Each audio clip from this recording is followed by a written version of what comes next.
What's up, sneaker fans? Thanks for tuning in to another unboxing and review, and today we'll take a look at a pair of New Balance 327s. Before we begin, don't forget to subscribe to the channel for more sneaker related content. Let's get right into it, starting with the packaging. Gray New Balance box, nothing too special here. On the size tag, the style code is MS327SFB. These are a lifestyle shoe.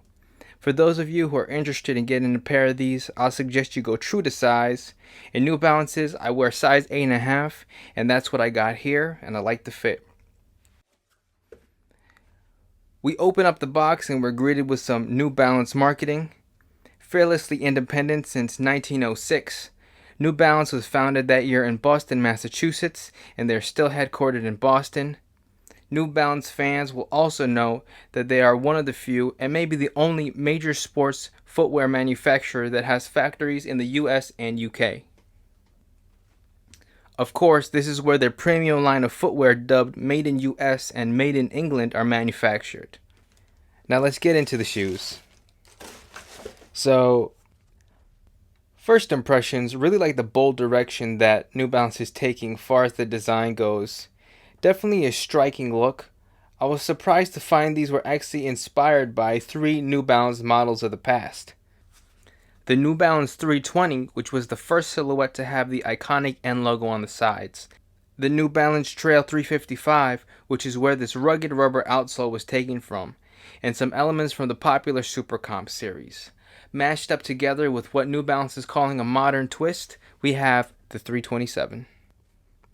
Taking a closer look at the upper, it's mainly comprised of this polyester mesh with suede overlays. All the materials here are really plush. On this particular pair, the suede is of a longer nap variety. Reminds me of the suede on the latest Air Max 1 Safari Retros that everyone eventually hit with the trimmers. So on the toe, the suede is black. You get some navy hits on the eyelets as well as on the heel. You get a bright pink accent on one of the medial side eyelets.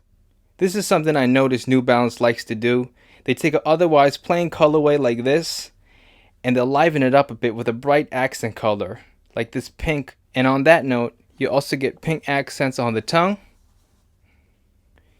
The backside says the Intelligent Choice and 327, as well as on the Ortholite insole. The midsole is this wedge of off-white, almost cream-colored foam that provides decent cushioning. Nothing crazy, but for casual users, it's definitely sufficient. Lastly, this rugged gum outsole with the trail-inspired traction design.